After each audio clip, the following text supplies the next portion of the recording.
During Bible studies, we had to ask. I move all over the place on Sundays, but in here, I do feel like Everybody's got kind of their, yeah, kind of their area. I don't have a seat on Sundays.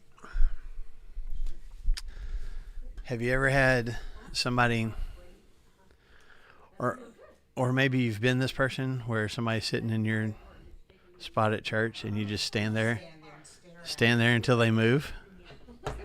I've seen it done. This past Sunday? Did you? Did you? Did you stare at them? Or just like stand there and like? No, I moved the chair over for your desk. Uh huh. You saw it happen Sunday, is what you're saying. No, it was like, oh, you're in your spot. Somebody said this here? No, this is at my parents' church. And I said, how many people do you have? And they said, I was like, sort of feeling sassy. I was like, I'm not moving because no one has a spot. And I was like, oh, just the two of us. And I was like, super. And I scooted over about that much. And I was like, that's plenty of space for you. And did they sit? Did they? Yeah, they stayed there, and I kept my bottom right in my seat, and we were all fine. Did you go ahead and like introduce yourself and like yeah? When they saw my parents come in, they were like, "Oh, Yeah, that made it okay. If you're just some random guest, yeah. Maybe you don't understand, ma'am. This is our spot. thinking like, why are David and Leanne not in their spot?" And my mom's like, "Oh, just take a seat." And I was like, "All right." But did you know where to go? Like, do your parents have a spot at that church? Were they like, why are we sitting here? No, I feel like I've always sat on a side with them, but I feel like the row, like, Yeah, yeah, differs a little bit. yeah. Yeah, it's a definite thing, though. Yeah. Okay.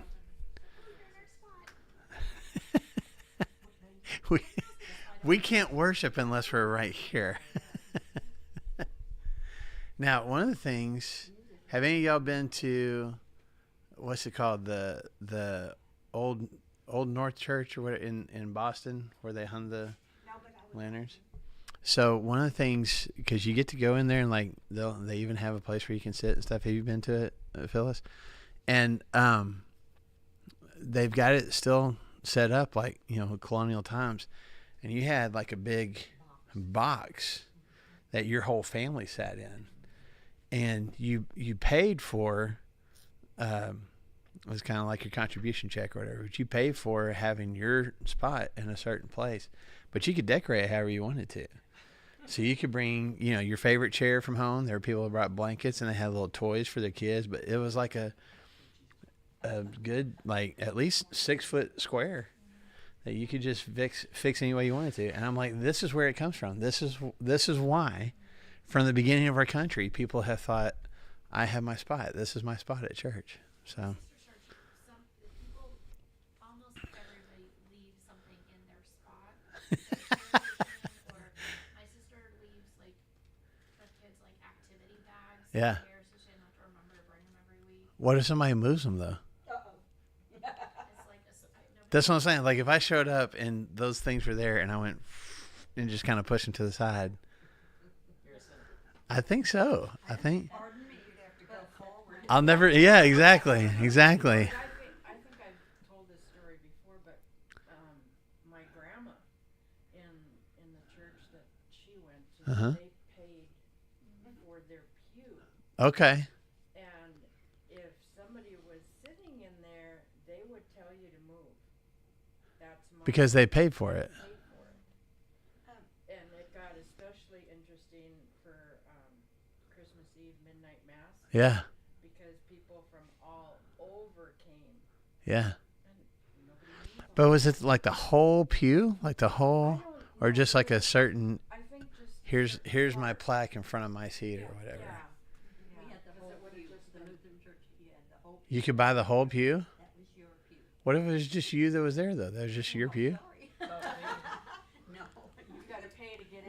That's what I'm saying. Like, I could understand, like, if you had... There's a ticket at the door and it tells you what pew Well, you're there were supposed to six sit on. of us kids and mom and dad, so, I mean, let's take the Catons, for example. They got 7 people all together. I could understand them needing a whole pew. But, like, once those kids get older and you narrow it down to just the 2 of you, do you still, like, this is our pew and nobody else can sit here?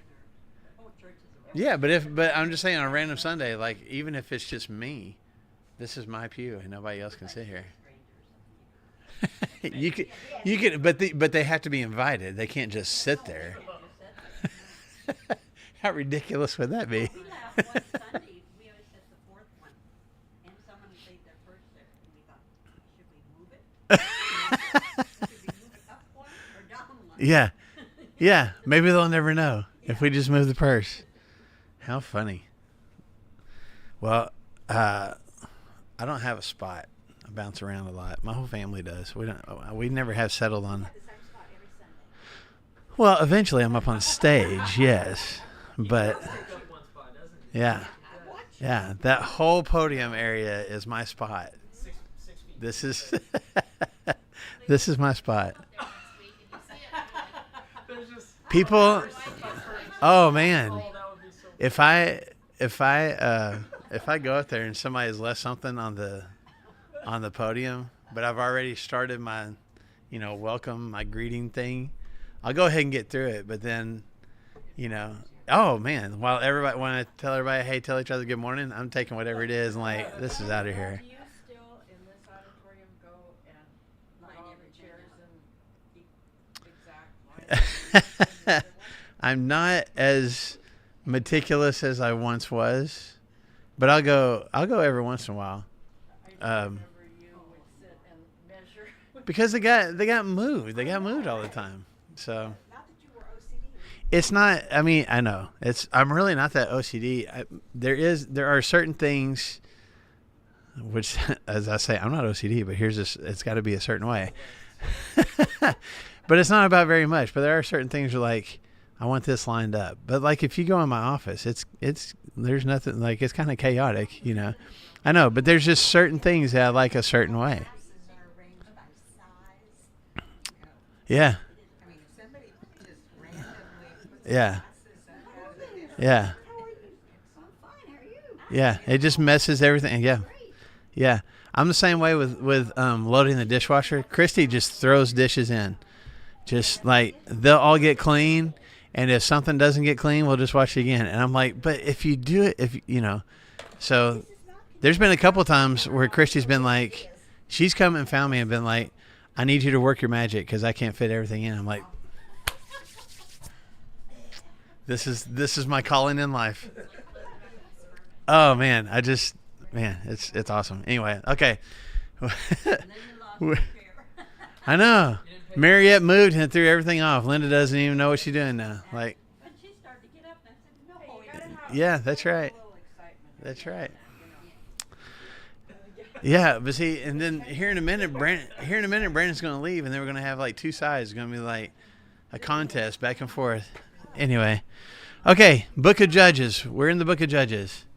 Because they're taking turns. Oh, nobody tells me anything. Did I miss? Okay. Right? Hey, we're done with Revelation. Thank you. I don't know if you knew that or not. We wrapped it up a few weeks ago, But that church doesn't go. and not only that, Just went through a hurricane. I don't care.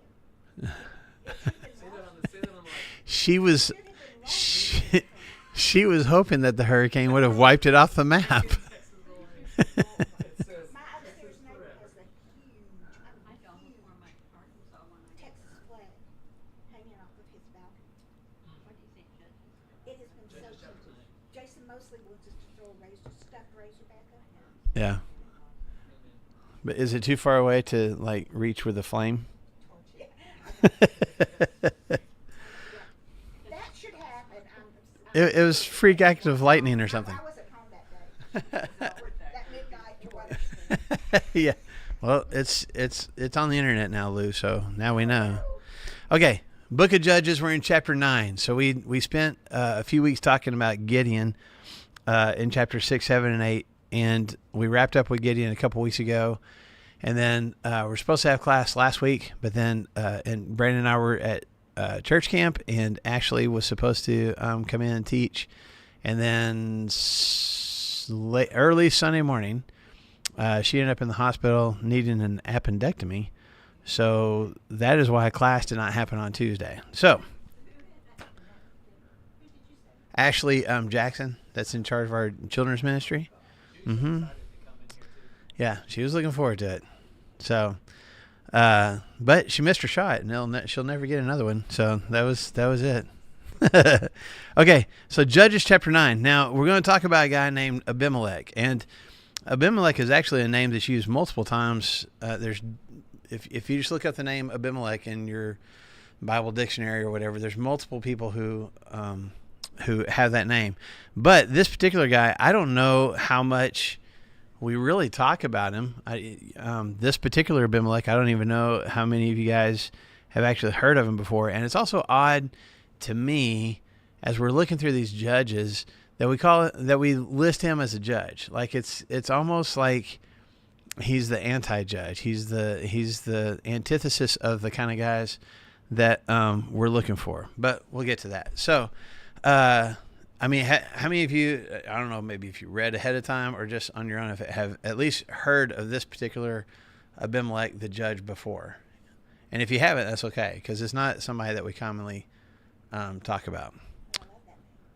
Okay. So, I don't know. You have another kid, name him Abimelech, I guess. Okay, so let's just jump into it. This is all in chapter 9. His whole story is in chapter 9. And I'm not going to read through the whole thing verse by verse, but we'll pull some verses out of it to make sure we pay special attention to. But Abimelech, first of all, it says in verse 1 that he's a son of Jerubbaal. Now, who is Jerubbaal? Gideon, that's his other name. Okay, he struggled against or fought against Baal. And so that was kind of his second name. So Abimelech is his son, but what's significant about Abimelech being the son of Gideon? That's a terrible way to ask that question. Okay, so we don't know exactly how many wives that Gideon had, but we know he had 70 sons, or technically I guess 71, because Abimelech is another son, but he's not from one of the wives. He's a concubine. You find out later, I think it's in verse 4, that, no, that's not right. Verse 18, that she's actually one of Gideon's slaves. It's a slave girl that he ends up impregnating and produces Abimelech. And so Abimelech even lives in a different town than Gideon and the rest of the brothers. So we don't really know. We're aware of his existence, but we don't really know what kind of relationship, if any relationship, that he really had with Gideon or with the rest of his half brothers. One interesting thing about just Abimelech and his name in Hebrew, there's a couple different ways it can be translated in Hebrew, but one of the ways that you could translate it is, my father is king. Abimelech means my father is king, because Ab is father, and then I guess Molech, or anyway, can mean king. And so my father is king. Now, why is that? Why would that be significant? Well, his father was a judge, but when Gideon was done defeating all the Midianites, what did the Israelites ask Gideon to do? Be the king. Did he take the job? No, he turned it down. They said, we want you to be king and your son after you and your grandson after him. And Gideon's like, no, I'm not going to do that. Now, Gideon messed up and took a bunch of gold and made a ephod that they started worshiping. That was, we talked about that a couple weeks ago. But Gideon specifically said, I don't want to be a king. As a matter of fact, if you go back to the end of chapter 8, Gideon said, you need God to be your king. Okay?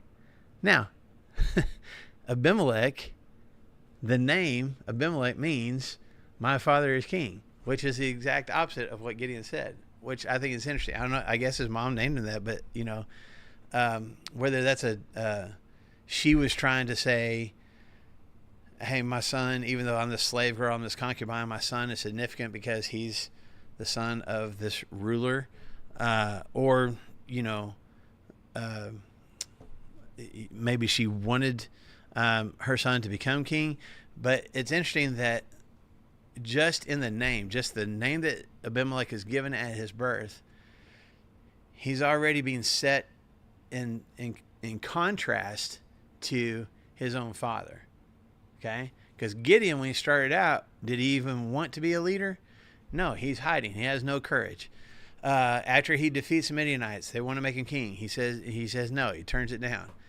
And yet Abimelech, from the very get-go, just his name kind of already lets you know his character. Like he wants to be out front. He wants to be in charge. He wants that glory and that title and the prestige that comes with it. Okay, so Gideon had 70 sons from different wives. We got Abimelech here, who lives in the city of Shechem. Now, Gideon's hometown was Ophrah, and that's about 6 miles away from Shechem. And we'll see the city of Shechem mentioned several times here, and it is significant. Shechem is one of those significant towns for a lot of different reasons. It's where there's a couple of incidences that Abraham had here. Shechem is where Jacob, when he came back from being gone and marrying his wives and having all his sons, he buried his idols at Shechem. I don't know. There's two or three different things that happen at Shechem, but one of the things that's significant is that if you go to the book of Joshua, the very last chapter in Joshua is chapter 24. And the book of Joshua is all about the Israelites coming into the promised land and conquering and driving out all the nations that were living there. Y'all realize that? That's what Joshua's all about, okay? And once they're kind of done doing that, which is where we picked up with the book of Judges, at the end of Joshua's an old man, and he gets the leaders of the Israelites together and basically says, I'm getting ready to go away. Getting ready to die. But now that we've conquered the land, you guys need to decide for sure which God you're going to serve. And he gives them the option. He's like, you've got idols that you brought here from Egypt. You've got the gods that are being worshipped by all the nations that are living around here that you've driven out. Or you've got Jehovah God that has brought you all this way and has given you this land. Which one are you going to pick? And there's a famous verse, I'm paraphrasing, but there's a famous verse where he says, choose this day who you're going to serve. And maybe you've heard that verse mentioned in a sermon or seen it on a poster or a bookmark or something. And all the people say, we're going to serve God. And Joshua, his response is, you can't. You're going to fail. You're going to fail miserably. Like, no, we're serious. We're going to serve God. And he's like, okay, then let's make a commitment right now. We're going to serve God. And they heap up a pile of stones and as kind of a memorial, like, this is our commitment. This is what we're committing to. And Joshua even has them write down some words of the law and this commitment that they've made to follow the law of God and to be committed to God no matter what on these stones. All that happened at Shechem. Okay? The other thing about Shechem is it sits, which you got those maps, or you can see right here. Let me find it. It's right here. This is where Shechem is. Right here, almost in the middle of the whole country. It sits in a valley between two mountains, Mount Gerizim and Mount Ebal. Okay? Bear with me. There's a reason that I'm kind of Bible nerding on you guys today, but I'll hopefully help it make sense here in a minute.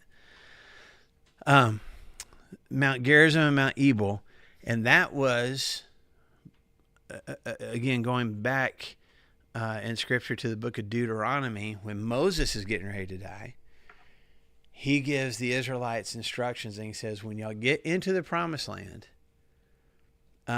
you need to find this spot, and you need to take some people up on Mount Gerizim, and you need to take some people up on Mount Ebal. And on Mount Gerizim, you need to pronounce, like, say out loud and pronounce for the people, here are all the ways that God is going to bless you if you keep his laws. And those blessings are written in Deuteronomy chapter 27, 28, somewhere around there. And then the other group is going to stand on Mount Ebal and pronounce all the curses. If you don't do these things, here's the consequences. Here's what's going to happen. And they proclaimed those two things from those two mountains with the people in the valley in between, because it kind of served as a natural amphitheater. Well, Shechem sits in that valley between those two mountains. So there's a spiritual significance for just this geographic location that we're going to be talking about today. This is a place where God made some promises to his people, and they made promises to him. This is where the covenant was kind of reestablished after they came through the wilderness, after they've had the Ten Commandments and Moses has led them through all the things that they went through for 40 years, and they come into the promised land. As a matter of fact, if you look in Joshua chapter 8, they come to these two mountains and they do the blessings and the curses. They do what God asked them to do. So there's this location is a place of promise making and promise keeping between God and his people. Does that make sense? Like, I don't know that the land itself is, necessarily got any kind of magical qualities to it. But it's just a significant location. There's some important things that happen between God and his people at this spot. Now, having said all of that, this is the city of Shechem is where Abimelech is from. So the first 6 verses of chapter 9, you kind of get this, if I can call it a plot, you kind of get this plan that Abimelech comes up with. And he goes to the leaders of the city of Shechem, and he basically says, you could have one guy ruling over you. Like I said, the hometown of Gideon, the Ophrah, was about 6 miles away. He says, you could have one guy rule over you, and not only one guy, but one guy that's from the same town that you guys are. Or you got 70 guys ruling over you. You got these 70 sons of Gideon, and they're probably not going to all agree, and they're not even from here anyway. And so the Shechemites end up, they like Gideon's plan, Abimelech's plan, and they give him a whole bunch of money. And he takes he gets 70 shekels of silver, and he takes that and he basically rents out some mercenaries.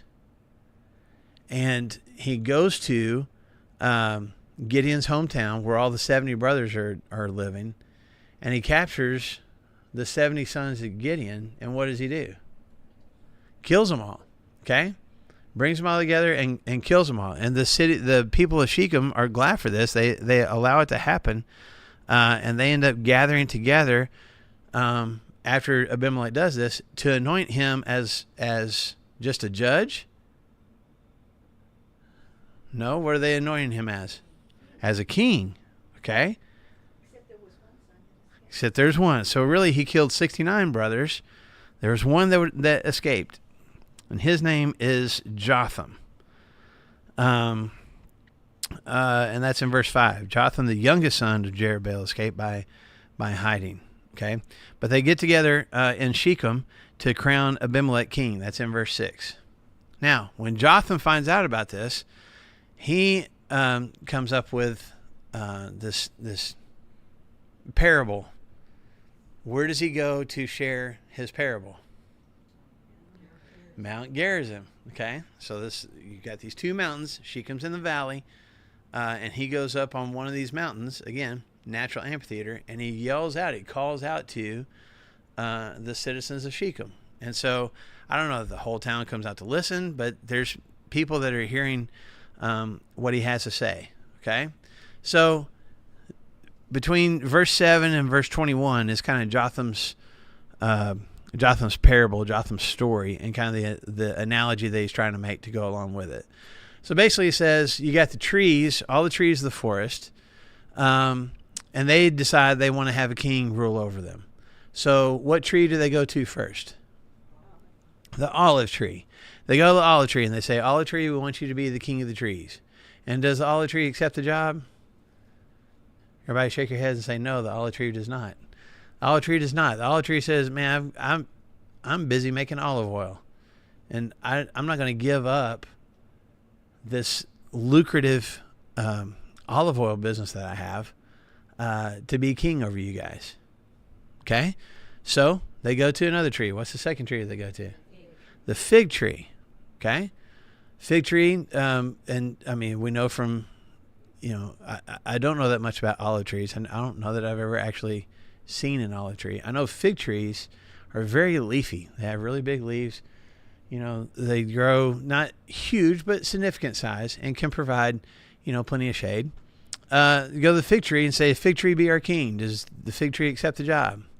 No. The fig tree says, I'm producing sweet fruit that everybody loves, and I'm not going to take the time to give that up and be your king. Okay? So who do they go to next?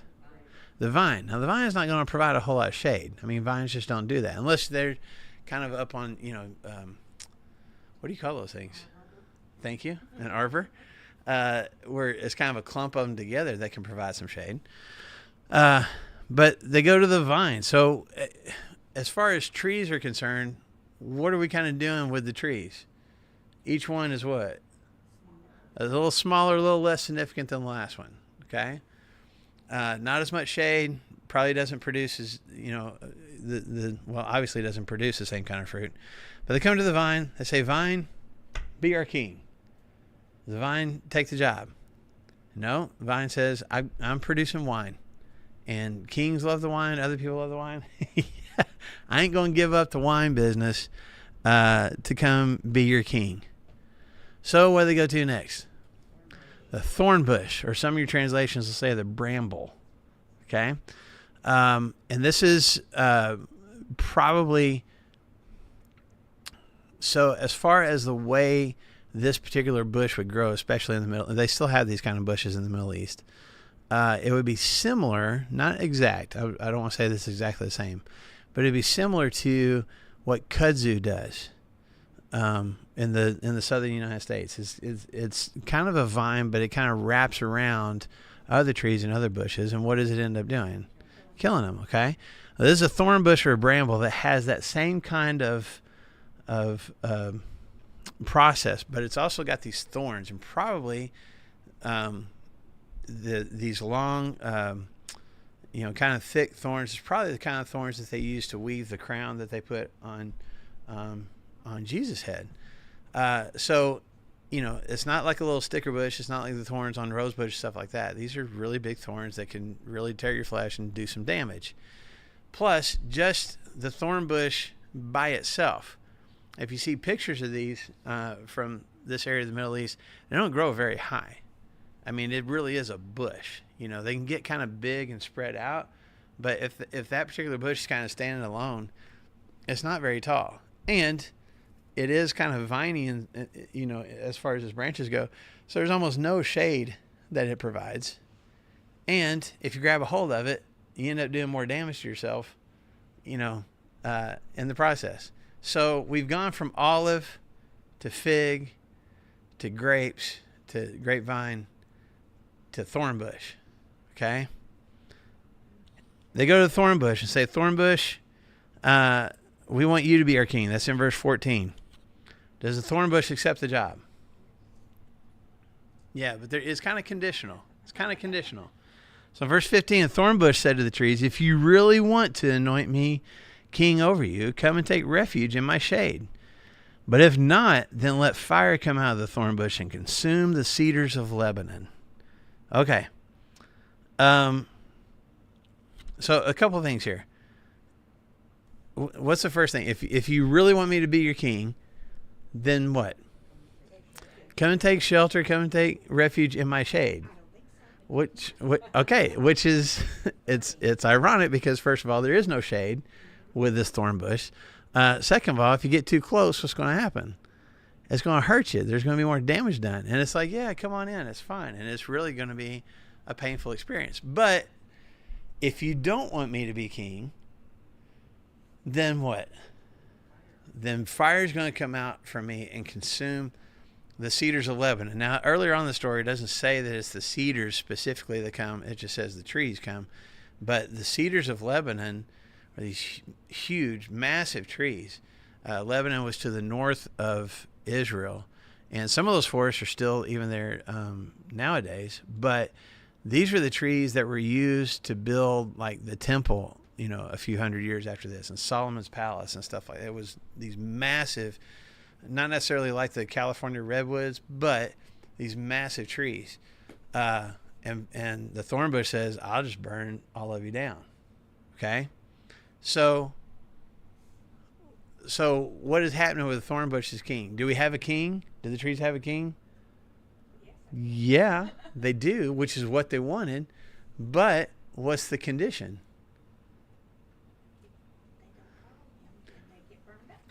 Yeah, there's going to be bad things that happen. There's going to be, even though he's saying good things like, come rest in my shade, come take refuge. It's really going to be a painful experience. Even though he's inviting them to something that seems good, it's actually going to end up being destructive. And if they decide, you know what, never mind, we don't want you as a king, then he's also going to destroy them. So it's a lose-lose situation. Okay? Yes, ma'am. Please. About those thorns. Yeah. I had a friend who gave me a thorn Mm-hmm. that was like the ones used on the crown of Jesus. Mm-hmm. And that thorn was like this long. Yeah. It was long, and it was so sharp, and it was really sturdy. Like Right. It wasn't going to break off when they stuck it in you. It was just going to go through you. Right. They're very sinewy where they don't just, they I just wanted to say that. yeah, for I sure. don't think of thorns as being that bad here because we don't have them. Yeah, no, I used to run through, fields and stuff and just out in the backyard in the places behind our house that we used to call them cockleburrs, the burrs that you get on you, or, thorn bushes and stuff, and they snag and they scratch. Now, this is a lot more painful than that, and these would be deeper cuts than that. And again, whatever these particular thorn bushes are planted next to end up wrapping around that thing and robbing it of all the sustenance, which is what like kudzu does. I'll give you another example. When Jesus is telling the parable of the different soils, when the guy is throwing out the seed, and he says some of the seed fell among thorns. Well, he's talking about this kind of thorn bush.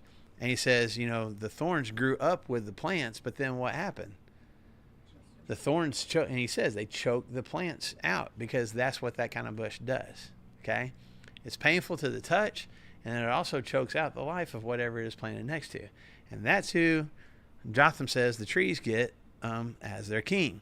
So if you're part of the people of Shechem, and here's this guy standing on the side of the mountain going, let me tell you the story about trees, and he goes through this story, what's your reaction? Good story. Thanks, man. Like, whatever. So he goes on to give you, like, here's why I'm telling you this story. Okay? So let's read through it. Verse 16. Now, if you have acted honorably and in good faith when you made Abimelech king, and if you have been fair to Jerubbaal and his family, and if you have treated him as he deserves, and to think that my father fought for you, risked his life to rescue you from the hand of Midian, but today you have revolted against my father's family, murdered his 70 sons on a single stone, and made Abimelech, the son of his slave girl, king over the citizens of Shechem because he is your brother. Sorry, I interrupted myself. If then you have acted like that whole verses 17 and 18 is just kind of he couldn't help himself. He kind of interrupted himself in his own thing. Verse 19, if then you have acted honorably and in good faith toward Jerubbaal and his family today, then may Abimelech be your joy and may you be his too. So he's like, hey, if you've done the right thing in the way that you've treated Gideon and his family, and then he kind of interrupts himself and says, by the way, you haven't. But anyway, if you have, then, hopefully you can be good subjects for Abimelech and he can be a good king for you. So same thing with what is he saying about Abimelech as far as Abimelech's kingship is concerned? What do we do with the story of the trees? Where do we start? With one biggest, sturdiest, one of the best, right? And we just kind of worked our way down. So what is he saying about Abimelech? There were better candidates, and you didn't end up with a good one. Better than the candidate you picked. Do what? No candidate would be better than That's right. You're better off not picking a tree. You're better off not even having somebody. But this is the one that you picked. So There's already kind of an insult to Abimelech there, and to the people for picking him, for being naive enough to pick him. But then he says, even if that's done in good faith and you've done everything the right way and he's done everything the right way, then hope it's a good relationship. Does he actually think that? No. But look at verse 20. If you have not, then let fire come out from Abimelech and consume you, citizens of Shechem and Beth Millo. And let fire come out from you, citizens of Shechem and Beth Millo, and consume Abimelech. Wow. Okay. Huh? The battle of the fire. Yeah. Who's going to burn whom up? So if you haven't done the right thing, then I hope what happens? That you're destroyed. And I hope what else? That in the process of you being destroyed, I hope what else happens? You destroy him. Why is Jotham saying that? Why is that his hope? Why is that his desire? Well, the next verse says he was afraid of him. Well, he's afraid of what Abimelech will do to him when Abimelech hears this story for sure, and realizes that he left one of the sons of Gideon alive. And he was the only surviving son of Gideon. So he would not want to be murdered like the other 6. Right, right. So he ran, and he was, it says, Wait, and like if he was trying to avenge the murder of his brother. Yeah, I mean, he's wanting vengeance for sure, absolutely. In essence, he's basically telling both Abimelech and the people of Shechem, y'all deserve each other. Y'all deserve each other. He came to you with a plan to kill all of my brothers, and you gave him the means to do it. And then you picked him as a king, even though he's a horrible person. But you guys are horrible people for picking him as a king.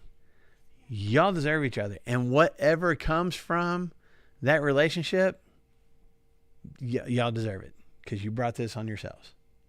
and he chose, you call them mercenaries, but Mm-hmm. he chose evil people to help him Right. accomplish that goal. Right. Surrounded himself with the evil people. Was not the kind of judge that God wanted. Right. Exactly. Exactly. So this is why Jotham tells a story. Because if at first glance you're like, okay, weird story. Thanks, Jotham, and even kind of his explanation afterwards.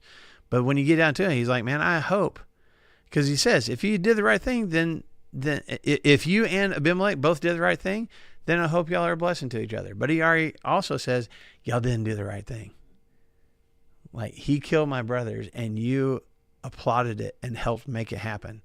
So I hope bad things happen to both of you. Okay?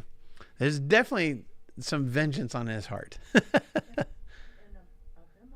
he wanted to be even more than a judge. He wanted to be king. They've anointed him as king. They've chosen him as king, for sure. Yeah. And I should say, I didn't say this earlier, I don't think that the entire nation of Israel views Abimelech as king. It's Shechem, and it's the area around Shechem. Now, would Abimelech probably have aspirations of growing his power and influence? For sure. But it's probably limited to just, the area around Shechem here. And then Jotham, after he tells this story, he takes off running and gets to a city called Beer, because he's afraid. Now, Beer, I don't think it's on this map, but it's way down here on the south end of the Dead Sea. So he got as far away as he possibly could from Abimelech and from people who would have allegiance to Abimelech. Okay, so when you get to verse 22 and go to the end of the chapter, we'll kind of see what happens to Abimelech. How long does Abimelech reign? 3 years. Okay, it says they governed Israel. Again, I don't know that it's the whole kingdom or just this part of it. I lean towards it being just kind of this geographical area, but there's at least a significant, amount of influence that he had over probably more of the nation than just where he was at. But he really reigns over this area around Shechem. But what ends up happening? Yeah. So the people of Shechem end up turning on him. So look at verse 25. In opposition to him, these citizens of Shechem set men on the hilltops to ambush and rob everyone who passed by. And this is reported to Abimelech. So what do the people of Shechem end up doing? Yeah, we got Mount Ebal, Mount Gerizim. Shechem's in the valley between. So anybody that's coming on the roads coming down towards Shechem, they set people up to ambush them and rob them. Okay? And then I guess they hold on to that money themselves. So whatever tribute, whatever gifts, whatever taxes were going to be coming to Abimelech because he's the king over that area, now he's not getting that stuff. And certain ones of these citizens are keeping those things for themselves. Okay? So are they, in some form or fashion, doing damage to Abimelech? Okay. But we go on from there. There's a guy named Gaal, Gaal, that moves to the area.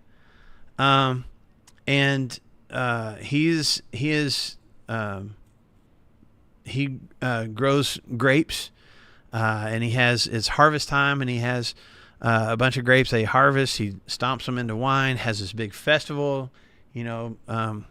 I don't know. They still have the grape festival down here in Tawny Town, right? So same kind of thing. He's got I don't know if it's the exact same kind of thing, but a big festival because of the grape harvest and stomping all the grapes into wine. And in the process, he gets drunk, and then, as people tend to do when they get a little bit inebriated, he starts to shoot off his mouth. And he basically says things like, "Who is this Abimelech guy? Like, what's the big deal about him?" And he says, if I was in charge, things would be a whole lot different. If I was the one that was king, if I was in charge, things would be a whole lot better. And then he's so bold as to say, if I was in charge, and you can just imagine this guy in a drunken stupor yelling these things out at a party. If I was in charge, I would tell Abimelech, get your army and we'll have a fight. Well, one of the guys that's at the party is a guy named Zebul. And Zebul is one of Abimelech's officials. Scripture says he's the governor of the city. So he's probably, pretty high-ranking, close confidant of Abimelech. He sends word to Abimelech, says, "Hey, man, this guy Gaal is out here saying some pretty bold stuff about you, and he's trying to get people rallied to his side." And so he goes ahead and sends a plan to Abimelech and tells him, you need to get a whole bunch of troops together and and get outside the city at night when nobody can see you, and then in the morning come and attack. So that's what Abimelech does. He gets a whole bunch of troops. They get on the hillsides around the city, and they wait. And when morning comes, Abimelech has divided his troops into 4 different groups, and they start moving down the hills towards the city of Shechem. Gaal is standing at the city gate, maybe, I would think possibly hungover. I don't know for sure. Maybe still a little plastered, who knows.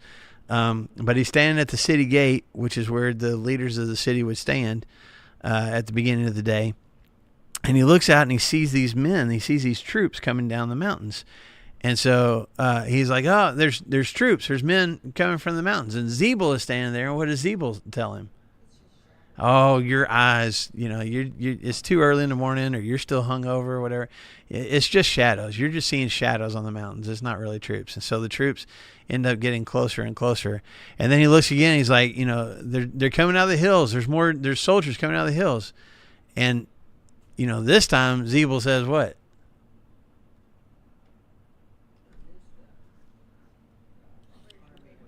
Yeah, where is your big talk now? Let's see. That's in yes, verse 38. Then Zebul said to him, "Where is your big talk now, you who said, who is Abimelech that we should be subject to him? Aren't these the men you ridiculed? So go out and fight them." You said, he's like throwing his own words against him, right? You said that if you had the opportunity, you would challenge Abimelech to a fight. Well, here comes Abimelech. So go out and fight. You gotta put your money where your mouth is. So Gaal gets an army together real quick. And if some of these guys, the same guys, are at the party, they're probably in no condition to fight in the first place. But he leads his army out to fight against Abimelech and gets completely routed.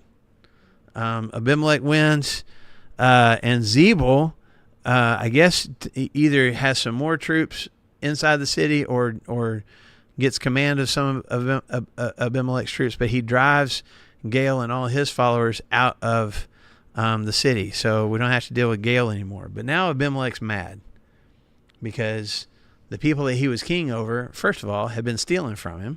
Second of all, have now tried to attack him and overthrow him. So the next day, this is in verse 42. The next day, the people of Shechem went out to the fields, and this was reported to Abimelech. And so he took his men, divided them into 3 companies. The first time it was 4, now it's 3. And he set an ambush in the fields. And when he saw the people coming out of the city, he rose to attack them. Verse 44, Abimelech and the companies with him rushed forward to a position at the entrance to the city gate. So what have they done first of all? Right. And we got all these people coming out to do their farming and everything out in the morning. And so Abimelech rushes around, at least with part of his troops, rushes around, and now they can't get back into Shechem. Probably had, well, I know it had because archaeologists have found it, had a wall, had some fortifications. They can't get back in. It's like you can't get back inside the fort. He's closed off their escape route to get back into the city. So he does that first, okay? The 2 companies rushed upon those in the fields and struck them down. Verse 45, all that day Abimelech pressed his attack against the city until he captured it and killed its people. Then he destroyed the city and scattered salt all over it. So he tears the city down, completely destroys it, and then scatters salt all over it and kills all the people. So has he completely, well, he'll get there in a minute, but had he destroyed the city of Shechem? Pretty well, yeah. And there's some different opinions on why he spread salt over everything. Why do you think? Or maybe you got a study Bible that tells you. Right. So salt in the soil would keep plants, at least for a little while, keep plants from growing, so they can't, whatever survivors are there, can't get back on their feet very quickly. There's also some scholars that talk about some of the, because salt was a somewhat not expensive, but somewhat of a precious commodity. It was used in some of the idol worship, these different gods and stuff, as people would offer grain or different animals to God, but salt would be sometimes poured out as an offering to some of these gods. And so some scholars think he was dedicating his destruction of the city to, some of these gods. I don't know for sure. I think it's more along the lines of like, I want to try to make this where this city, not only have I destroyed it, I've made it where it can't come back again. Okay. But he's not done. On hearing this, the citizens in the tower of Shechem went into the stronghold of the temple of El-Berith. Now, just to remind you guys from class 2 weeks ago, as soon as Gideon died, what did the Israelites do? The land had peace for 40 years. People were worshiping God for 40 years. Gideon dies, and immediately what happens? They're worshiping idols. And specifically in Judges chapter 8, it says they're worshiping Baal-Berith. We talked about this at the very end of class a couple weeks ago. And Baal-Berith, that name means the God of the covenants. So it's a version of worshiping Baal, the fertility god of the area. But either it was an extension of him, or it was, basically saying we have made a covenant with Baal. Okay? What's the temple here? The temple of El-Berith or Baal-Berith. There is a temple inside the city of Shechem to this foreign god. So again, I want to circle back to what we talked about Shechem at the beginning of class. What was the significance of Shechem between Jehovah God and his people? Do what? Was that the part that the evil went to? When they split the cities.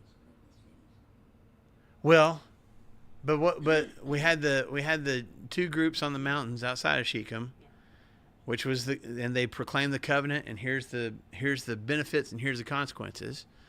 And then Joshua made the people make a covenant to God, several years before this. So when we're talking about the God of the covenant, who's the God that specifically at Shechem the Israelites had made a covenant with? Jehovah God. We will be committed to you. We will not follow other gods. We will follow your law. You will give us all the benefits of following your law.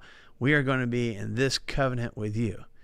Now we have not just worship of another God. There's a full-fledged temple. This is where we worship this other God that we have now made a covenant with. So is this Tower of Shechem part of the city? It seems like it. It seems like, and it's kind of confusing because it seems like he tore the city down, but the temple could have either been further back in the city or it could have been, outside of it. For example, in the old city of Jerusalem, the original city where David lived and where his palace was kind of further down. Like you go further uphill, and that's where they built the temple. And eventually they built the walls of the city around it too. You know what I'm saying? So this could have kind of been the same thing where there's a temple to this Baal that they've made this covenant with that kind of sits outside of or on the edge, a different edge of the city than what's been destroyed to this point. It would be interesting to know which mountain it was closer to. Yeah. Google, of course, you can believe anything. Right. You read on Google, but supposedly these two mountains were only 2 miles apart. Mm-hmm. On the north side and on the south side of the city. And Mount Ebal was dry as stones and rocks, and Mount Gerizim. Mm-hmm. had lush gardens and 70 springs. Mm-hmm. It was called the Blessed Mountain. Yeah, all the good stuff is on Gerizim, and the barrenness is on Ebal. Between good and evil. Yeah, the city itself was right between those two things. And yeah,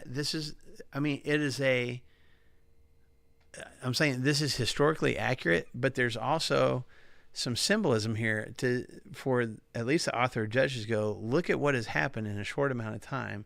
And the place where people said, we will serve no other God but God, they have now built a temple to another God. That's how bad things have gotten in a very short amount of time. Okay? Did all that happen within the 3 years? No, the temple was already there before that. The temple was probably already there before that. But in the 3 years' time that Abimelech has been reigning, what was already bad has gotten even worse. Yeah. So real quick, there's some kind of a tower, some kind of a stronghold there, and people rush into it. And so what does Abimelech do? He burns it. And if you look at that paragraph, he goes and cuts down a tree himself, and he tells all his troops to do the same thing. And they bring a whole bunch of wood, and they set the tower on fire with people in it.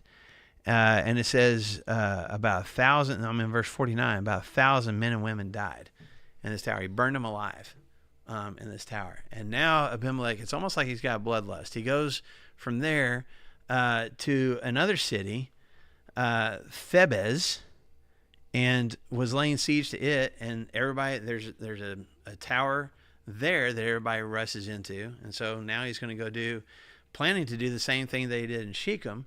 And he surrounds that tower, and as he's getting ready to probably set it on fire, or at least, trying to knock it down, destroy it, send troops against it, whatever, what ends up happening? A woman drops a millstone. Okay, and you can imagine we don't know how many people, but however many people have rushed into this thing. The troops are surrounding it. I mean, you're just throwing anything out the windows that you possibly can that might, do some damage. So what are we talking about with a millstone? I have a note that says they're 12 to 18 inches in diameter and at least 4 inches thick. Yeah, and you can have you would have a solid surface, and you can have You could have millstones that would be just big enough to sit like on a table or even on your lap, like it's just a rock, and you're grinding the grain and getting the grain separated from the chaff.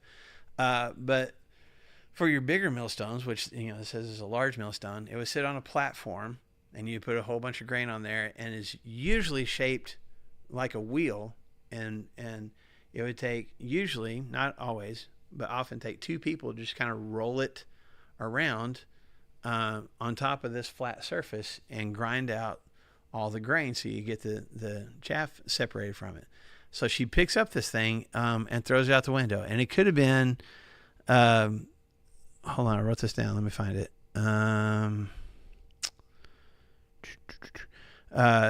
It could have been anywhere, scholars think anywhere from 20 to 25 pounds. Okay? It's this huge stone. She throws it out the window, and it cracks, it hits Abimelech in the head and cracks his skull. So he doesn't die immediately, but it's cracked his skull, and he knows he's about to die. So what does he do? Tells his armor bearer, kill me, because why? I don't want a woman to kill me. All right? He don't want to be like Sisera. You remember what happened to Sisera? Jael nailed him to the ground, literally, with a tent peg. So he doesn't want that to happen to him. So his armor bearer runs him through with a sword. Okay? So we don't know who this woman is. We just know this is what happened. Yeah, seriously. Yes, ma'am. Up that in verse 52, Uh-huh. it says to do near the door of the tower to burn it with fire. Yeah, that was the plan. That was the plan. He was going to do here what he did in Shechem, and then this woman drops a millstone. And as soon as everybody sees that he's dead, what does everybody do? They just go home. Now, he's got these mercenaries working for him, so when they see that he's dead, what are they thinking? We're not going to get paid anymore. Yeah, I'm ready to go home now. So his 3-year reign as king comes to an end in a pretty destructive way. Okay, so with a couple minutes that we have left, again, I don't know how familiar you were ever with this story or how often you've even heard about Abimelech. I mean, what are the lessons that you can pull from this? It's weird, again, because we talk about these flawed heroes, but Abimelech doesn't even seem like a hero. Abimelech's kind of his own guy. And for him, we list him in the list of judges because he kind of ruled over Israel, or at least a section of it, but he wasn't even a judge. He set himself up as king, and he did it in a horrible way and doesn't seem to be a very good person. So it's almost like, we'll call him a judge, but is he technically a judge? At least he's not. It doesn't seem to be God's judge, Anyway, what do y'all see in this? I got a couple things I'll share, but I want to hear from you guys. Is there anything what's the life lesson from Abimelech? Don't get too close to somebody with a millstone. That's one lesson. What are you going to say? Arrogance. What about it? Well, he became very arrogant about wanting that position, and what was the reason that he killed his brother? Mm-hmm. Just to make sure that he got that position. Nobody could threaten him. Yeah. Yeah. And what does Solomon say in Proverbs? What goes before a fall? Pride. Pride goes before a fall. What else? Even though it seems obvious, he wasn't like the best choice. Like we do that, stupid things. Well, that's like this is the best choice, and they're making it anyway. And then eventually it catches up with you. Yeah. Consequences eventually, even if they're not immediate, you usually figure out the consequences. And sometimes you should know better. Sometimes you probably do know better, and you do make the wrong choice anyway. Thankfully, that's like young people that make those kind of mistakes. And yes, that's right. That's right. Yes. Yeah. Yeah. Those young whippersnappers, I tell you what.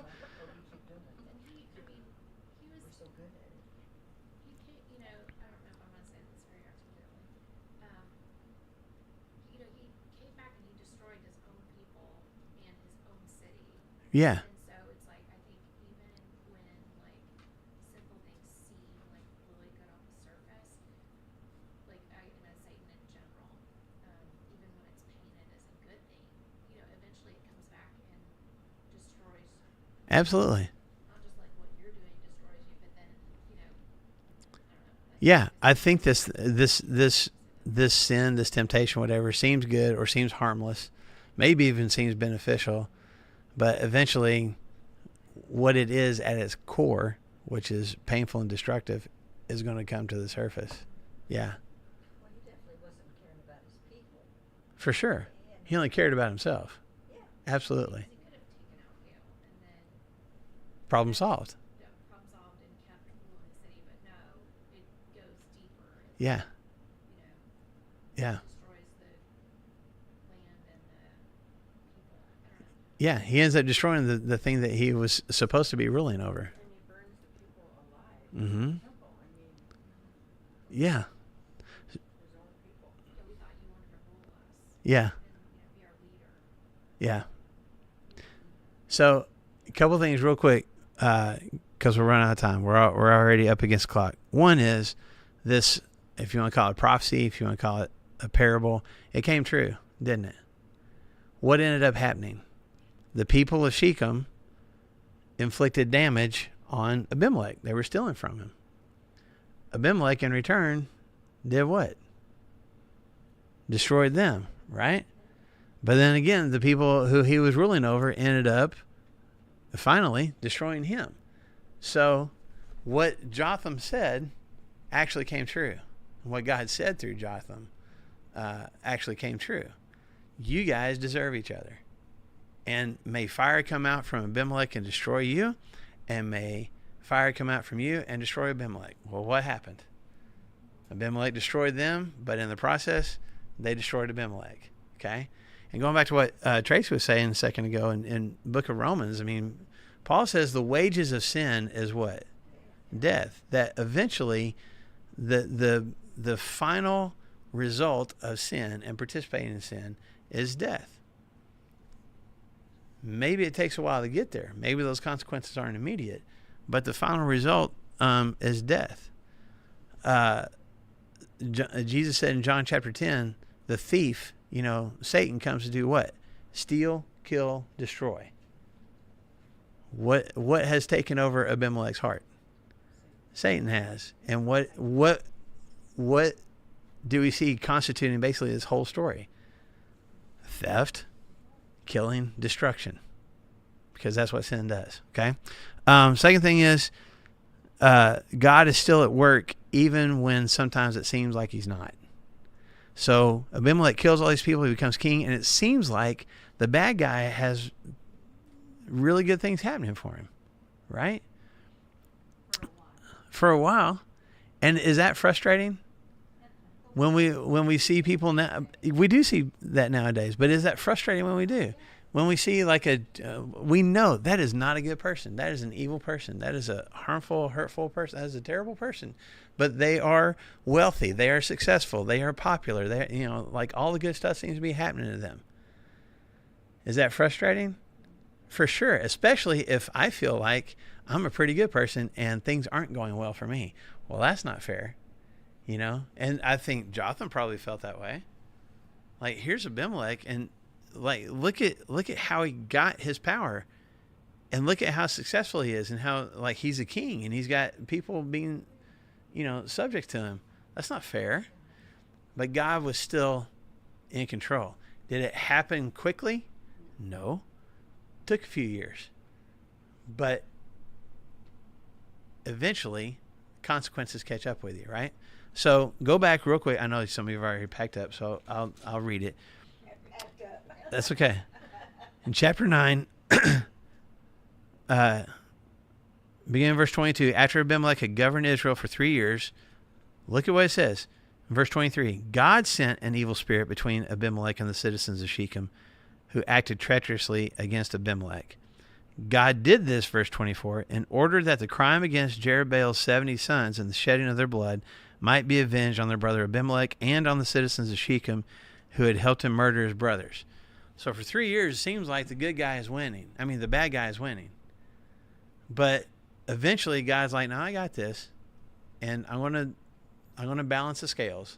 And I'm going to avenge, and everything's going to be fine. Okay? If you go to the end of chapter 9, verse 56, God repaid the wickedness that Abimelech had done to his father by murdering his 70 brothers. God also made the men of Shechem pay for all their wickedness.